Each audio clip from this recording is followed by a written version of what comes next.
ये अब पार्ट 2 आया है और इसमें हम सुन सकते हैं 3-4 लोगों की आवाज आ रही है। असद उमर की जानिब से इसमें कहा गया है कि ये लेटर नहीं है, जिस पर इमरान खान ने जवाब दिया है कि लोगों को लेटर ही बताना है, अवाम को कहां समझ आती है। तो ये पार्ट 2 अब कंक्लूड कर रहा है इस सारी कहानी को। और ये आप सबसे पहले आप की जानिब से कहा गया था ऐसा कोई लेटर मौजूद ही नहीं है। जी हाँ, चले अब तो आपको ये भी पता चल गया, क्योंकि मैं तो बार बार ये कह रहा था कि इमरान खान साहब के एक मिनिस्टर ने भी उनको कहा था कि ऐसा मत करें, ये लेटर नहीं है। तो इमरान खान साहब ने उनकी बात नहीं सुनी थी। तो अब दुनिया को पता चल गया इस नई ऑडियो लीक के बाद कि वो मिनिस्टर कौन थे, और असद उमर साहब की आवाज भी आपने सुन ली। लेकिन असद उमर साहब ने जब उनको कहा कि हम इसको लेटर नहीं कह सकते, तो इमरान खान साहब ने जो असद उमर को जो कहा है वो बड़ा इंपॉर्टेंट है। वो कह रहे हैं कि नहीं, हम इसको लेटर ही कहेंगे, अवाम को कहाँ समझ आती है। तो ये पाकिस्तान के अवाम को एक बेवकूफ समझने या बेवकूफ बनाने की कोशिश थी। और ये जो दूसरी किस्त है, इसमें कुछ इम्पोर्टेंट तफसीलात अभी नहीं है। इस हवाले से जो मजीद डिस्कशंस थी इमरान खान साहब की उनके कुछ लीगल एक्सपर्ट्स के साथ और फॉरेन ऑफिस के लोगों के साथ, वो शायद अभी इसमें शामिल नहीं है। वो हो सकता है कि उनको वो तीसरी किस्त में आ जाएं, या हो सकता है कि उनको ना पब्लिक किया जाए, क्योंकि उसमें जो फॉरेन ऑफिस के कुछ लोग हैं वो भी यही बात कर रहे हैं जो कि असद उमर साहब ने की है। लेकिन इसमें एक टेक्निकल चीज जो समझने वाली है वो ये है कि अवाम को इतना बेवकूफ नहीं समझना चाहिए। जो समझदार लोग थे उनको पहले दिन से पता था कि ये इमरान खान साहब जो है वो एक जो तज्जिया है, एक एनालिसिस है, उसको साइफर करार दे रहे हैं, खत करार दे रहे हैं। और मैं पहले दिन से कह रहा हूँ, जब से इस पे मैं इस इशू पे बात कर रहा हूँ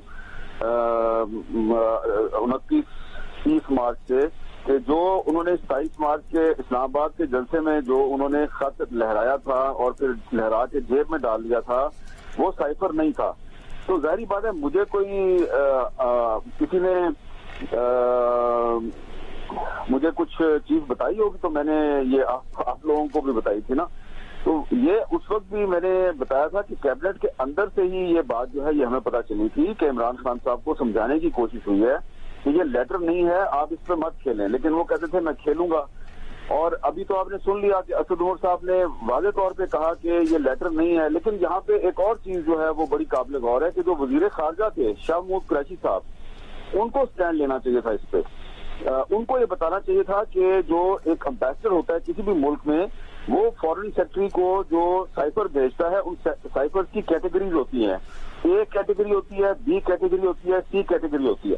और कुछ साइफर ऐसे होते हैं जो सिर्फ एम्बेसडर और फॉरेन सेक्रेटरी के दरमियान होते हैं, और फॉरेन सेक्रेटरी जो है वो अगर मुनासिब समझे तो अपने मिनिस्टर को भी बता देता है। तो ये जो साइफर था ये ए कैटेगरी का साइफर नहीं था, और इसलिए इसकी जो दस्तावेज है, इसकी जो डॉक्यूमेंट है, उसका ज्यादा ख्याल भी नहीं रखा गया। लेकिन फिर भी इमरान खान साहब ने मुनासिब समझा कि इस पर खेला जाए।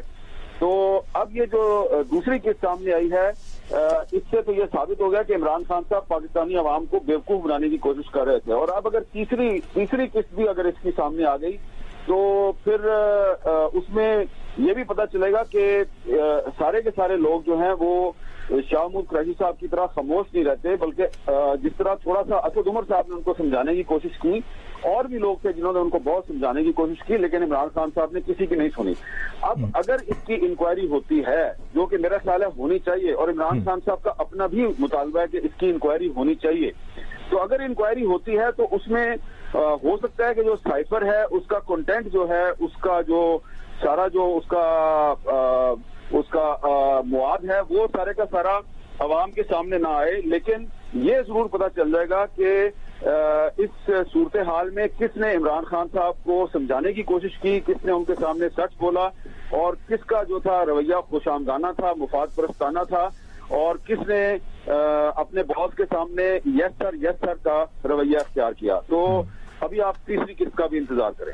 आप कह रहे हैं कि तीसरी किस्त भी आने